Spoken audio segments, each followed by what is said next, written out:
Hello दोस्तों, नमस्कार, good morning. आप सभी का स्वागत है मोबाइल पाठशाला के यूट्यूब चैनल पे। सीपीएसआई की दूसरी क्लास है। दोस्तों देखो, एक बात मैं बताऊं, ये जो क्वेश्चंस हम लेके आ रहे हैं ना, ये मतलब प्रीवियस ईयर और साथ साथ मोस्ट एक्सपेक्टेड दोनों मिक्स्ड है। यानी कि अगर आप अगली बार, यानी कि जो 4300 वैकेंसी आपके सामने जो दिख रही है, वो भारी भरकम वैकेंसी दिख रही है आपके सामने, इसमें अगर आप क्वालिफिकेशन राउंड में पहुंचना चाहते हैं तो ये सीरीज बहुत ढंग से कर लीजिए, ठीक है। ये हमारा वादा है, 100 नहीं, मैं 200% वादे के साथ कहता हूं। फिर आपको मैं प्री तो क्वालिफाई 100% करा दूंगा। बाकी फिजिकल आपका काम है, और मेंस के लिए वो तो हमारे सबसे बेहतरीन टीचर आपके साथ लगे हुए हैं। चलिए फटाफट से वीडियो को शेयर करिए, वीडियो को लाइक करिए, चैनल को सब्सक्राइब करिए। आज का सेशन शुरू करते हैं। और सेशन शुरू करने से पहले मैं आपको 3 सलाह देना चाहता हूं। 3 सलाह। पहली सलाह यही है कि सोचो मत, शुरुआत करो। सोचने में टाइम वेस्ट मत करो। सोचने में टाइम वेस्ट करोगे तो आपके हाथ से चीजें निकलती जाएंगी। तो सोचने में टाइम वेस्ट नहीं करना है। सोचो मत, बस शुरुआत कर दो, बस लेट इट गो ऑन। समझ रहे हो? वादा मत करो, साबित करो। किसी को मतलब ऐसे वादा मत कर दो कि नहीं मैं तो ये, अरे मेरे से हो जाएगा, मैं कर दूंगा, मेरे से तो सीपीएसआई क्वालिफाई हो जाएगा, मैं कर दूंगा। तो वादा मत करो कि मैं कर दूंगा, साबित करके दिखाओ कि तुम्हारे अंदर है टैलेंट कि नहीं। ठीक है भाई। तीसरा यही है कि बताओ मत, करके दिखाओ। मतलब किसी को ये मत करो कि भाई चलो ये वाली चीजें है ना, मतलब तुम कर देना ये चीज, ये एक्चुअली हो जाएगा और तुम कर देना, ठीक है। तो किसी को बताओ मत ये कि तुम कर देना, पहले खुद तो करके दिखाओ कि तुमसे हो रहा है कि नहीं हो रहा है, फिर ही तो बोलो, है ना। ये 3 बहुत ही महत्वपूर्ण सलाह है। और अपने जीवन में, अपने जो आपकी जो तैयारी वाला जीवन है, जो आप जिसको हम योगी वाला जीवन कह सकते हैं, मैं योगी वाला जीवन कहता हूं इसको, ठीक है। क्योंकि इसमें हम बहुत सारी चीजों से दूर रहते हैं, घर से दूर रहते हैं, मतलब बहुत सारी चीजों से दूर रहते हैं। तो योगी वाला जीवन है आपका। तो ये 3 सलाह बहुत ही कारगर होगी आपके एग्जाम, जिस एग्जाम की आप तैयारी कर रहे हैं, यानी कि सीपीएसआई की अगर आप तैयारी कर रहे हैं। ठीक है भाई, चलिए फटाफट से शुरू करते हैं। आज का जो पहला सवाल है, the very first question of the day. तो इस वाले सवाल को देखिए फटाफट से और इसका जवाब बताने का प्रयास करिए। देखो भाई, इस सवाल का जवाब बताने का प्रयास करिए। बहुत ही प्यारा सवाल है, बहुत ही ज्यादा प्यारा सवाल है। देखो, करना हमें यह है कि हमें सबसे पहले इन तीनों का मल्टीप्लाई इसमें कर देना है, ठीक है। यही करना सबसे पहले, तो करो फटाफट से। देखो, ए का मल्टीप्लाई अगर मैं ए बी में करूंगा तो आएगा ए स्क्वायर बी, इसका मल्टीप्लाई इसमें करो तो आएगा प्लस ए बी सी, और इसका मल्टीप्लाई अगर इसमें करोगे तो आएगा ए स्क्वायर सी प्लस। अब इस वाले का मल्टीप्लाई इन तीनों में फिर करो तो हो जाएगा प्लस ए बी स्क्वायर, और इसका मल्टीप्लाई इसमें करोगे तो होगा प्लस बी स्क्वायर सी, और इसका मल्टीप्लाई इसमें करोगे तो होगा प्लस ए बी सी। आप ये बात जानते हैं, इसमें तो कोई दिक्कत नहीं। फिर इस सी का मल्टीप्लाई इन दोनों में फटाफट करो तो होगा ए बी सी, और इसका मल्टीप्लाई इसमें करोगे तो हो जाएगा भाई साहब B square C, I mean C square B plus इसका स्क्वायर इसमें करोगे तो होगा C square A minus A B C. देखो दोस्त, ए बी सी से किसी भी ए बी सी से को काट दो। आप मेरी बात समझ रहे हो? ठीक है भाई, क्लियर है। अब जरा ध्यान से देखिए, मैं एक काम करता हूं, अगर मान लो मैं यहां से ए बी कॉमन ले लेता हूं, इस वाली चीज से मैं ए बी कॉमन ले लेता हूं, और इस वाली चीज से, ध्यान से देखना, इस वाली चीज से मैं अगर ए बी कॉमन ले लूं, ध्यान से देखना, इस वाली चीज से मैं अगर ए बी कॉमन ले लूं तो बचेगा क्या मेरे दोस्त? भैया बचेगा ए प्लस सी। क्या बचेगा? ए प्लस सी। यानी कि जहां भी कुछ कॉमन लेने के बाद ए और प्लस सी आ जाए, उन्हीं चीजों को उठा के एक साथ रखो, उन्हीं चीजों को उठा के एक साथ रखो, बाकी चीजों को नहीं। तो बताओ हम कहां पे ए और सी प्राप्त कर सकते हैं मेरे दोस्त? यहां पे मैं प्राप्त कर सकता हूं ए और सी, बट ए बी सी के साथ। मतलब इसको साथ ले लो, देखो पहले हमने इन दोनों को साथ लिया, फिर इसको साथ ले लो और इसको साथ ले लो, तो आप यहां से क्या कॉमन उठाओगे? ए सी नहीं मिलेगा, नहीं मिलेगा ए सी, इसको मत उठाओ, इसको नहीं मिलेगा, इसके साथ कतई नहीं मिल सकता। ठीक है भाई, ध्यान से देखो किस चीज को मैं उठाऊं। देखो मित्र, मैं इन दोनों को उठा लो, मैं इन दोनों को उठा लेता हूं, और कॉमन मैं ले लेता हूं ए सी, तो एक जगह ए मिल जाएगा और एक जगह सी मिल जाएगा। क्लियर है ना भाई? बिल्कुल सही है। अब देखो मैंने किसको किसको उठाया, इसको उठाया और इस चीज को उठाया, दो चीजों को उठा लिया। तीसरी चीज पे आओ फटाफट से, यानी ये हो गया। अब बचा क्या है, बचा क्या है मेरे दोस्त? बचा ये है, बचा ये है, बचा ये है और बचा ये, दो जगह। ठीक है, तो और देखो a प्लस सी कहां मिल सकता है मेरे दोस्तों? अगर मैं इसको उठाऊं, ठीक है, और मैं किसको उठा लूं, मैं किसको उठा लूं, मैं इसको उठा लेता हूं, मैं इन दोनों को उठा लेता हूं, तो बीसी बीसी, तो ये तो बीसी मिल जाएगा। यहां देखना जरा, मैं अगर बीसी उठा लूं तो बी प्लस सी मिल जाएगा। मैं इन दोनों के साथ अगर उठा लेता हूं बी स्क्वायर, हाँ चलो इन दोनों को उठा लो, इन दोनों को उठाओ फटाफट। तो यहां पे अगर बी मैं कॉमन लूंगा, यानी कि बी स्क्वायर अगर मैं कॉमन ले लेता हूं तो आएगा ए प्लस सी, क्यों भाई? और इन दोनों को उठा लो कॉमन, तो यहां से मैं, हाँ ठीक है, मैं यहां से बी सी कॉमन ले लेता हूं, तो मैं यहां से बी सी कॉमन ले लूंगा तो आएगा ए प्लस सी। ठीक है भाई, देखो हर जगह ए प्लस सी, ए प्लस सी, ए प्लस सी है, तो एक काम करो ए प्लस सी उठा लो कॉमन। ठीक है, ए प्लस सी कॉमन उठा लो और मजले वाले ब्रैकेट में डाल दो A B plus A C plus B square plus B C. भाई जो बचा था मैंने, देखो ये बचा था, ये बचा था, ये बचा था, ये बचा था, ये मैंने एक ब्रैकेट में रख लिया। अब एक काम करो, यहां से आप देख सकते हो कि ए कॉमन है, तो ए प्लस सी तो है यहां पे, यहां पे ए कॉमन है तो ये हो जाएगा बी प्लस सी। और यहां पे क्या कॉमन है सर जी? यहां पे बी कॉमन है तो यहां पे भी हो जाएगा बी प्लस सी, है ना? बी प्लस सी दोनों से कॉमन उठा लो, यानी कि ए प्लस सी तो था हमारे पास, ए प्लस सी तो था, और क्या मिल गया हमें बी प्लस सी मिल गया, और हमें क्या मिल गया, और हमें ए प्लस बी मिल गया। ए प्लस बी को यहां रख लो, तो हमारा आंसर क्या हो गया? A plus B, B plus C plus A plus B plus C plus A. तीनों प्लस में कहा है? तीनों प्लस में कहां है दिखाओ, तीनों प्लस में कहीं नहीं दिख रहे क्या? नहीं दिख रहे, एक को प्लस बना लो, एक को प्लस बना लो, इसको प्लस बना लो। ठीक है, इसको प्लस बना लो बस। देखो जहां प्लस हो उसे मार देना, प्लस हमें कहीं नहीं दिख रहा तो ये वाला प्लस कर लेना, बस इतना काम कर लेना, ये प्लस होगा। क्लियर है भाई? ये सवाल क्लियर है? बिल्कुल क्लियर है, क्लियर ही होना चाहिए। नेक्स्ट ये वाला देखो, देखो बच्चों इसके लिए तो मैंने एक फॉर्मूला बकायदा रटवा दिया था, इसके लिए मैंने एक फॉर्मूला रटवा दिया था जब मैं असल में एनालिसिस करा रहा था पेपर का, प्रीवियस ईयर पेपर करा रहा था ना, तो इसको मैंने बकायदा एक फॉर्मूले के साथ डिराइव कर दिया था। फॉर्मूला क्या था भाई? फॉर्मूला ये है कि ए का क्यूब प्लस बी का क्यूब प्लस सी का cube minus 3ab that is equal to, एक ब्रैकेट में a plus B plus C, और इस वाले मजले वाले ब्रैकेट में मैंने कराया था कि a plus B plus C, इसका मेरे दोस्त होल स्क्वायर माइनस का 3ab plus B C plus C. मेरे दोस्त ये मैंने आपको बताया था कि ये भी फॉर्मूला रट लेना, ये भी फॉर्मूला एक होता है।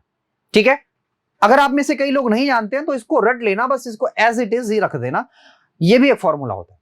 अब देखो a प्लस बी प्लस सी की वैल्यू यहां पे हमारे पास 19 है, तो 19 हम यहां पे रख देंगे, क्यों भाई? और देखो a प्लस बी प्लस सी की वैल्यू 19 है, लेकिन 19 का स्क्वायर करना पड़ेगा, तो 19 का स्क्वायर होता है 361। और जरा देखो a plus B plus sorry A B plus B C plus C A की वैल्यू 120 है, तो 120 तिया कितना होता है भाई? 120 नहीं होता है 360 के। आप इतने तो समझदार हैं, इतने तो समझदार हैं कि इन दोनों का जो घटाना आएगा वो तो 1 आ जाएगा, यानी 19 गुणा 1 करोगे तो हमारा जो आंसर मिलेगा वो क्या मिलेगा? 19। हमें क्या निकालना था? हमें इसी की वैल्यू तो निकालनी थी, तो हमारे पास इस चीज की वैल्यू क्या आ गई मेरे दोस्त? इस चीज की वैल्यू आ गई हमारे पास 19। उम्मीद है कि आप सभी लोग समझ रहे होंगे इस बात को। देखो मैं बार बार कहता हूं कि क्लास से रिलेटेड कोई भी डाउट हो बच्चा, कोई भी डाउट हो तो शाम वाली क्लास होती है, शाम वाली क्लास में आप डाउट पूछ सकते हैं, इसमें कोई दिक्कत नहीं है। ठीक है, चलो नेक्स्ट। हाँ ये भी अच्छा सवाल है, ये भी बहुत प्यारा सवाल है। कह रहा है कि ए बी केंद्र ओ के एक वृत्त में एक जीवा है। भाई एक वृत्त बना लो अपनी मर्जी से। देखो भाई मैंने एक वृत्त बना दिया, ठीक है, ये मैंने एक वृत्त बना दिया। कह रहा है यहां एक केंद्र है ओ, यहां एक केंद्र ओ है, मैंने ओ भी लिख दिया। कह रहा है एक जीवा है भाई साहब ए बी, एक जीवा है ए बी, ये आपसे कहा है इतना, तो मैंने इतना कर दिया, मैंने इतना कर दिया, मैंने इतना कर दिया। ठीक है, मैंने इतना कर दिया, इतना तो आपसे कहा है। अभी और कुछ भी कहा है, चिंता मत करना। ये हो गया बी के, मैं बी यहां लिख देता हूं। क्लियर भाई? आगे कह रहा है कि ए बी को सी तक बढ़ाया जाता है। मेरे दोस्त ए बी को सी तक बढ़ाया जाता है, ए बी को सी तक बढ़ाया जाता है। कह रहा है ये मान लो सी तक मैंने बढ़ा दिया, ए बी को मैंने सी तक बढ़ा दिया और ऐसा बढ़ाया कि बीसी मेरे दोस्त बीसी जो है वो त्रिज्या के बराबर है। बीसी किसके बराबर है? बीसी त्रिज्या के, यानी कि जितनी लंबाई इसकी होगी या जितनी लंबाई इसकी होगी उतनी लंबाई इसकी होगी। मतलब ये वाली लंबाई बराबर इस वाली लंबाई के। क्यों? ये वाली लंबाई बराबर इस वाली लंबाई के, यानी कि ये तीनों ही त्रिज्याओं के बराबर है। ये दोनों तो त्रिज्या है ही, ये सवाल में दे दिया है कि वो त्रिज्या के बराबर है। क्लियर है भाई? अब जरा आगे देखो, आगे आपसे कह रहा है कि सी को ओ से जोड़ा जाता है। भाई सी को ओ से जोड़ा जाता है, भाई सी को ओ से जोड़ा जाता है और आगे देखो, और वृत्त में डी पर मिलने तक बढ़ाया जाता है, यानी कि वृत्त में कहीं डी पर मिलने तक बढ़ाया जाता है इसको। ठीक है, ऐसे करके, ठीक है, कहां मिलने तक? भाई डी पे मिलने तक, ऐसे इसको बढ़ा दिया गया। ठीक है, थोड़ा सा मैं फिगर बनाने में थोड़ा सा वीक हूं, तो आप इतना बात समझ जाना। अब आगे जो दिया उस पर देखो, कह रहा है कि ADC is equal to 30 degree, ADC is equal to 30 degree और एओडी की वैल्यू, ये ऐसे नहीं है, ये मैं बताता हूं क्या है, ये एडीसी नहीं है, मैं इसको जरा चेंज कर रहा हूं बच्चों। ठीक है, इसको जरा आप ध्यान से देखना, इसको मैं चेंज कर रहा हूं। ठीक है, क्योंकि मैंने ही गढ़ा है सवाल को, तो मुझे नहीं पता चलेगा क्या ये सवाल कौन सा है। ठीक है भाई, तो इसको जरा मैं इरेज कर रहा हूं, आप ध्यान से इसको देखना। ठीक है भाई, आ जाओ मेरे दोस्तों, देखो ये सी है और ये डी है, एसीडी की वैल्यू 32 डिग्री, एसीडी की वैल्यू 32 डिग्री। तो एसीडी इसकी वैल्यू कितनी भाई? सर जी इसकी वैल्यू 32 डिग्री। आपको निकालनी क्या है? आपको निकालनी एओडी की वैल्यू, यानी एओडी यानी इस एंगल की वैल्यू आपको फाइंड करनी। समझ गए बात को? ठीक है, अब फटाफट मैं जो कह रहा हूं उस वाले ट्रायंगल में देखो फटाक से। ट्रायंगल कौन सा है? ट्रायंगल ये वाला ट्रायंगल। इस वाले ट्रायंगल में ये त्रिज्या दोनों त्रिज्याएं बराबर, तो ये 32, तो इसके सामने का ये कोण ये भी 32 और ये दोनों 32 हुए। तो आप मुझे ये बताओ फिर ये जो बहिष्कोण हुआ ना, ये बहिष्कोण ये कितना होगा? तो आप कहेंगे सुदूर दोनों कोणों को योग के बराबर, तो ये दोनों दूर के कोण है 32, तो ये हो जाएगा 64 के। अब ये वाली त्रिज्या है और ये वाली भी त्रिज्या है इस वाले ट्रायंगल में, तो ये 64 तो ये भी 64 है ना मित्र, ये भी 64 तो ये भी 64। क्लियर? अच्छा, अब आ जाओ देखो ये वाला कितना होगा मित्र? ये वाला बताओ फटाक से यार। सीधी सीधी बात ये है कि ये वाला देखो, ये 64 तो ये वाला क्या होगा? 64 दूना होता है 128 और त्रिभुज के तीनों कोणों का मान होता है 180, तो 180 में से घटा लो, 180 में से घटाओगे तो आएगा 52 डिग्री, है ना? 52 डिग्री, यानी ये वाले एंगल की वैल्यू हो गई 52 डिग्री। अब सीधी सीधी बात है, ये 52 है, ये 32 है, तो 52 और 32 कितना होता है? 52 32 कितना होता है? ये हो जाएगा 4, ये हो जाएगा 5 3 8, यानी कि 84 डिग्री। ये एक सीधी लाइन है,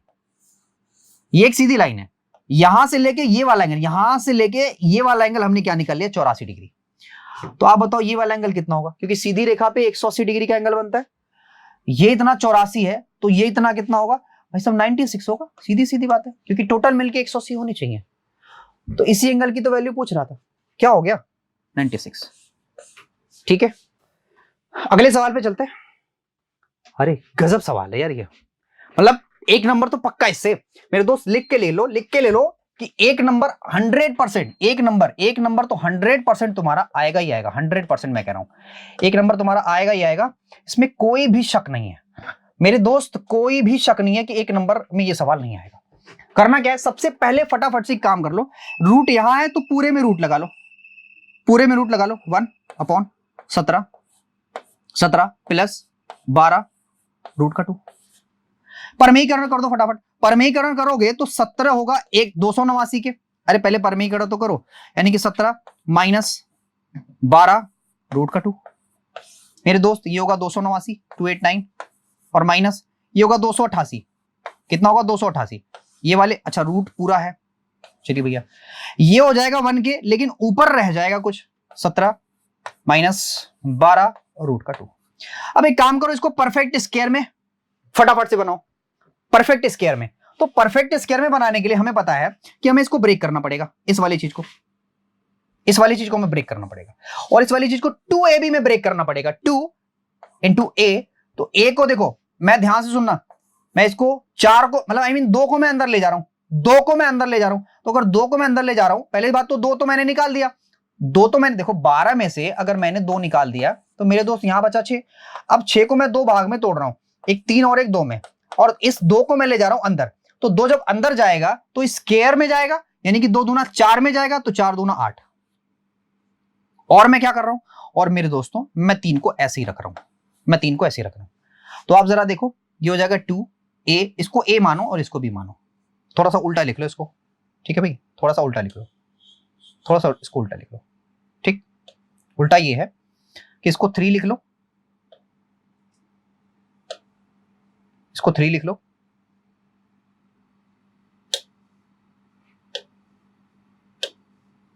इसको 3 लिख लो, और इसको लिख लो रूट का 8। क्या आपको कोई दिक्कत है? ठीक है, कोई दिक्कत नहीं। अब जरा ध्यान से देखो, ए स्क्वायर प्लस बी स्क्वायर करने पे क्या 17 आ रहा है? तो 3 3 9 और ये 8, 9 8 17, हो गया काम मेरा, हो गया ना? बिल्कुल हो गया। तो मेरे दोस्तों इस वाली चीज को मैं लिख सकता हूं a प्लस या a माइनस बी का होल स्क्वायर। क्या लिख सकता हूं मेरे दोस्तों? अंडर रूट में 3 माइनस रूट 8 का होल स्क्वायर, और आप जानते हो ये रूट है तो बाहर निकल जाएगा होल स्क्वायर वाला, 3 माइनस 2 इंटू रूट 2, और रूट 2 की वैल्यू आप जानते हो क्या होती है, 1.414 होती है, लेकिन 1.4 ही लिखेंगे। तो 14 दूना 28 हुआ, 28 में से 3 में से 2.8 गया, तो आया पॉइंट का 20, जहां भी पॉइंट का 20 वहां पे आंसर मार दो, ठीक है। तो पॉइंट का 20 कहीं नहीं है, अबे कहीं नहीं है तो एक काम करो ना, लगभग वाला आंसर मारो। पूछो क्यों? क्योंकि यहां पे मैंने देखो रूट 2 की वैल्यू थी 1.414, और हमने क्या लिया, सिर्फ 4 को तो मैंने छोड़ दिया। इसका मतलब यहां पे जो 2.8 हो रहा था ना, वो 2 पॉइंट समथिंग और जाएगा, 2.8 समथिंग जाएगा, समझ रहे हो मेरी बात? तो 2.8 समथिंग जाएगा, तो ये वैल्यू आएगी 0.17 के बराबर, ठीक है। नेक्स्ट सवाल है, ये बहुत इंपॉर्टेंट है, ये भी बहुत इंपॉर्टेंट है, इसको जरा करो फटाक से। करना ये है, देखो यहाँ पे कॉस थीटा है, ये आप चीज कर लेना, यहाँ पे कॉस थीटा है, ये साइन थीटा नहीं है, यहाँ पे कॉस थीटा है, ठीक है।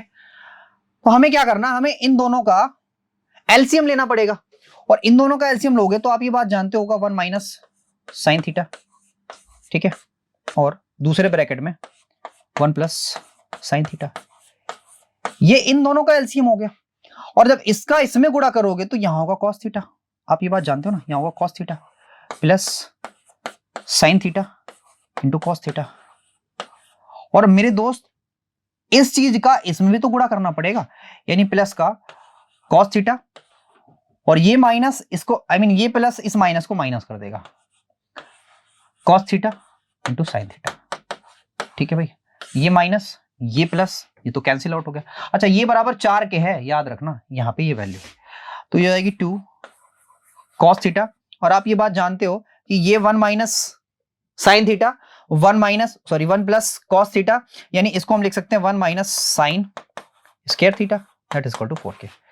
इसको हम लिख सकते हैं क्या, कॉस, अच्छा 2 से 2 काट भी सकते हो, यहां पे 2 हो जाएगा, तो इस वाले 2 को हटा दो, यह हो गया कॉस थीटा, इसको आप लिख सकते हो cos square theta that is equal to 2k। एक कॉस से सिर्फ एक ही कॉस कटेगा, एक कॉस बचेगा, एक कॉस बच गया, यानी कि कॉस थीटा की वैल्यू होगी मेरे दोस्त 1/2। और बताओ कॉस किस एंगल की वैल्यू 1/2 होती है? तो कॉस 60 की वैल्यू, यानी थीटा की वैल्यू हो जाएगी 60 के बराबर, थीटा की वैल्यू हो जाएगी 60 के बराबर। अब आपको थीटा की वैल्यू पता चल गई, आपसे पूछ रहा है कि sec theta plus cosec theta और प्लस कॉट थीटा, इसकी वैल्यू क्या होगी? तो मेरे दोस्तों आपके पास सारी चीजें हैं। सेक थीटा की वैल्यू, सेक 60 की वैल्यू होगी 2, और कॉसिक 60 की वैल्यू होगी रूट का 3, सॉरी रूट का 3 थोड़ी होगा, क्या होगा भाई, 2 अपॉन रूट का 3, और प्लस कॉट 60 की वैल्यू क्या होती है मेरे भाई? कॉट 60 की वैल्यू होती है 1 अपॉन रूट का 3। अब इन्हीं को सॉल्व करना भाई, रूट का 3 हो जाएगा क्या आपका एलसीएम, यहां हो जाएगा 2 रूट का 3 और प्लस 3, परमीकरण फटाफट कर दो, परमीकरण कर दो, यानी कि रूट का 3 यहां हो जाएगा इंटू रूट का 3। तो मैंने किया यहां से तो ये हो गया 6 + 3 √3 अपॉन 3। 3 से एक बार काट दो, 3 दूना 6 और 3 से इसको काट दो, तो हमारे पास जो आया वो आया 2 + √3। क्या आया? 2 + √3। आंसर क्या आया? 2 + √3। जहां भी हो वहां पे आंसर मार सकते हो, 2 + √3, ये वाला करेक्ट आंसर। ठीक है भाई। नेक्स्ट देखो दोस्तों, नेक्स्ट सवाल ये है, कह रहा है कि x रुपए की राशि 2 वर्षों में 15% 15 प्रति वर्ष की दर से कितना है? 12,777.60 रुपए की हो जाती है जब ब्याज 8 मासिक संयोजित हो रहा है। मतलब 8 मासिक संयोजित, तो 2 साल में कितने 8 मास? तो आप कहेंगे सर जी 2 साल में 3 8 मास। तो 2 साल में 3 8 मास, तो आप इस रेट को कैसे चेंज करोगे? देखो रेट को चेंज करना बहुत सारे बच्चे नहीं जानते हैं, मैं बता देता हूं। देखो 12 महीने का वो लेते हैं 15%, तभी तो हुआ कि प्रतिवार्षिक। तो 12 महीने का यानी 1 साल का 15%। तो भाई साहब 8 महीने का कितना लेंगे? तो 15 × 8 / 12, तो 15 / 120 यानी कि 8 मंथ का जो रेट बनेगा वो क्या बनेगा? 10%। क्या बनेगा? 10%। आप ये बात समझ गए होंगे। 8 मंथ का रेट क्या बनेगा? 10%। क्या बनेगा मित्र? 10%। 10% बनेगा। ठीक है भाई। तो आपको मैंने बहुत बार समझाया है कि भैया अगर 10% हो तो 10% की फटाफट से फ्रैक्शन बना लो। तो 10% की फ्रैक्शन बनाओगे तो आएगा 1/10। अब मैंने कहा था ना कि नीचे वाले के क्यूब को, क्योंकि 1 साल में मतलब 2 साल में 3 8 महीने होंगे, तो 3 टर्म का हमें ब्याज लेना है। तो आपको क्या करना है? 10 का क्यूब ले लेना है, मूलधन। ये मूलधन मान लेना है इसको आपको। ठीक है। अब 3 टर्म के लिए ब्याज फटाफट ढूंढो 10% के हिसाब से। तो ये 100 होगा, ये भी 100 होगा, ये भी 100 होगा, क्योंकि ये साधारण ब्याज है। अब इस पे भी 10% के हिसाब से तो ये 10 हुआ, इस पे भी 10% के हिसाब से तो 10 हुआ, और इस पे भी 10% के हिसाब से, इस पे भी 10% के हिसाब से तो ये 10 हुआ, और लास्ट टाइम इस पे भी 10% के हिसाब से मिलेगा तो ये 1 हुआ। यानी कि ये टोटल हो गया क्या? 3 टर्म का चक्रवृद्धि ब्याज। तो कितना होगा? तो 331 यानी कि 13 31 ये होगा मिश्रधन। 331 ब्याज 1000 मूलधन, 331 ब्याज 1000 मूलधन, तो 1331 क्या हुआ? ये मिश्रधन होगा। अब ये किसके बराबर हो जाएगा? 12 7 7 7.60 के। मैं इसको ऐसे कर देता हूं। तो 1 यूनिट की वैल्यू क्या होगी? तो मेरे दोस्तों 1 यूनिट की वैल्यू क्या होगी बताओ? है ना, मैंने कैलकुलेशन किया था, मेरे ख्याल से 1 यूनिट की वैल्यू है 9.6। मैंने कैलकुलेशन पहले ही कर दिया था, आप करके देख लेना, 9.6 ही आएगा। 1 यूनिट की वैल्यू 9.6 है, तो बताओ 1000 यूनिट की वैल्यू क्या होगी? सर जी 9600। आपसे यही तो पूछ रहा था कि बताओ x का मान क्या है, यानी कि मूलधन क्या है? तो मूलधन क्या है? 9600। ठीक है, चलो नेक्स्ट देखो दोस्तों, नेक्स्ट सवाल है। इसमें तो हमें बहुत ज्यादा कुछ करने की जरूरत नहीं है। करने की जरूरत इसलिए नहीं है, मैं बताता हूं क्यों करने की जरूरत नहीं है। देखो आप अगर चाहो तो मेरे दोस्तों आप इसको लिख सकते हो, आप इसको लिख सकते हो। क्या लिख सकते हो? इसको आप लिख सकते हो। चलो मैं लिखता हूं बताता हूं। देखो ये एक्चुअली cos 2 थीटा है। cos 2 थीटा को आप ऐसे भी लिख सकते हो कि 2 cos स्क्वायर थीटा माइनस का 1। ये चूंकि cos 2 थीटा, इसकी वैल्यू क्या होती है? cos 2 theta. और cos 2 थीटा को आप ऐसे भी लिख सकते हो, ये 2 थीटा, इसको ऐसे भी लिख सकते हो। अब ये बराबर क्या होगा? तो मेरे दोस्तों आप एक काम करो, आप इसको sec की फॉर्म में तोड़ लो, तो हो जाएगा sec स्क्वायर फाई माइनस का 1। देखो माइनस का 1 इससे कट गया, यानी कि 2 cos square theta that is equal to sec square phi के। ठीक है, sec स्क्वायर फाई के। अगर ये दोनों ही चीजें बराबर है, अगर ये दोनों ही चीजें बराबर है, इसका मतलब सीधा सीधा है कि जैसे यहां पे थीटा के साथ कॉम्बिनेशन दिया है, जैसे यहां पे थीटा के साथ कॉम्बिनेशन दिया है, ऐसे यहां पे फाई के साथ भी कॉम्बिनेशन हो जाएगा। आप अगर इसको प्रूफ करना चाहते हैं तो भी हो जाएगा, आप चिंता मत करिए, मैं प्रूफ करके भी दिखा सकता हूं। प्रूफ करके कैसे दिखाना आप ये जानते हो, इधर हो जाएगा 1/cos फाई, यानी कि cos फाई, इधर करोगे तो cos phi dot cos theta that is equal to half के, that is equal to half के, that is equal to half के। मेरी बात समझ रहे हैं? यानी कि cos थीटा और cos फाई ये हाफ के बराबर है, ये हाफ के बराबर है। अगर ये हाफ के बराबर है तो आप ये कह सकते हैं, तो एक काम करना ना, मेरी बात ध्यान से सुनना, आप किसी पे भी आप 5 की वैल्यू पुट करना शुरू कर देना। यहां पे 5 की वैल्यू पुट करोगे, वहां पे 5 की वैल्यू पुट करोगे, दोनों ही वैल्यू एक साथ इक्वल आ जाएंगे, दोनों ही वैल्यू एक साथ इक्वल आएंगे। ठीक है भाई, चलिए नेक्स्ट ये अगला सवाल है, कह रहा है कि 12वीं संख्या का औसत, 12 संख्याओं का औसत। भाई 12 संख्याओं का औसत देखो जरा ध्यान से, 12 संख्याओं का औसत क्या है? 58 है। आपसे कह रहा है कि पहली 5, तो 5 संख्याओं का औसत 56 है। फिर कह रहा है कि और आगे की 4, अगली 4 संख्याओं का औसत 60 है। आगे आपसे कह रहा है कि 10वीं संख्या 11वीं से 10वीं संख्या 11वीं से 4 अधिक है। 10वीं संख्या 11वीं से 4 अधिक है, तो 11वीं संख्या मान लो x, ये 11वीं संख्या है, 11वीं संख्या मान लो x। तो आपसे कह रहा है कि 10वीं संख्या 11वीं से 4 अधिक है, यानी कि फिर 11वीं से 4 अधिक है, तो 11वीं हमने x माना तो 10वीं हो जाएगी x + 4। आगे क्या कह रहा है? और 11वीं संख्या 12वीं से 1 कम है, तो 12वीं से 1 कम है, इसका मतलब 12वीं संख्या क्या होगी? 11वीं से 1 ज्यादा होगी, यानी x + 1। ठीक है, अब अगर मैं इन तीनों संख्याओं का औसत निकालूं तो इन तीनों को जोड़ूंगा और 3 से भाग करूंगा, तो 3x + 5, 3x + 5 बटा 3 काट दोगे तो आएगा x + 5 बटा 3। ये हो गया औसत, यानी कि बच्चा 3 संख्याओं का औसत मेरे पास आया है क्या? x + 5 बटा 3। फटाफट कंपैरिजन कराओ, आप तो कंपैरिजन कराना जानते हो, कंपैरिजन कराओ। ये वाला आंकड़ा कितना कम है? 2 कम है, तो 5 दूना 10, यानी कि माइनस का 10 कम है तो माइनस। ये वाला आंकड़ा सर जी +8 ज्यादा है। अब आपको पता है कि औसत आपका करेक्ट है, यानी कि इन 12 संख्याओं का औसत करेक्ट दिया हुआ है, इसका मतलब इन सभी का जो सम बनाएगा वो 0 बनाना चाहिए। तो 0 कैसे बनाएगा? ये माइनस का 8 है, ये प्लस का माइनस का 10 है, ये प्लस का 8 है, तो इसका मतलब यहां प्लस का 2 और लगा दो। ठीक है, यानी इसके सम में जो डिफरेंस आएगा वो प्लस का 2 आएगा। औसत में क्या डिफरेंस आना चाहिए? औसत में डिफरेंस लेने के लिए हमें 3 से भाग देना पड़ेगा, यानी कि ये इसका औसत का डिफरेंस होगा। तो आप कहेंगे सर जी फिर 3 संख्याओं का औसत बनेगा क्या? भाई 3 संख्याओं का औसत क्या बनेगा? मैंने कहा था यहां प्लस आया ना, यहां पे जोड़ देना। तो 3 संख्याओं का जो औसत बनेगा, 3 संख्याओं का औसत जो बनेगा वो बनेगा 58 सही 2/3। क्या बनेगा? 2/3 के। अरे मित्र यही तो बनेगा, बोलो यही बनेगा कि नहीं बनेगा? बिल्कुल बनेगा। आपसे कह रहा है कि 3 संख्याओं का औसत ये है, 3 संख्याओं का औसत ये है, और आपको ये भी पता है कि 3 संख्याओं का औसत ये भी है। यहां आ जाओ थोड़ा एक मिनट के लिए। 3 संख्याओं का औसत मैंने कहा था कि x + 5 बटा 3 है, और आपको दिख रहा है कि 3 संख्याओं का औसत 85 लिख रहा है, 58 सही 2/3। इसको उधर कर दो, यानी x की वैल्यू क्या हो जाएगी? 58।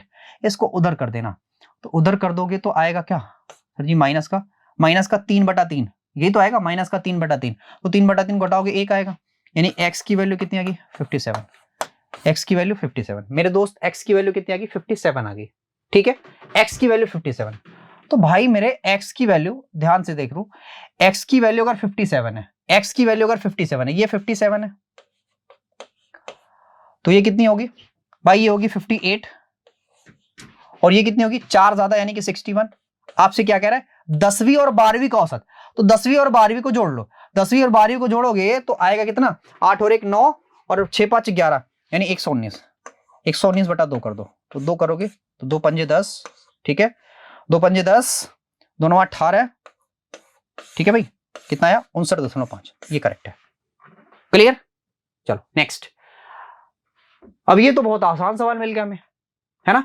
कह रहा है कि 45 व्यक्ति, देखो 45 व्यक्ति 8 दिन काम करके 18 दिनों में काम पूरा कर जाते हैं।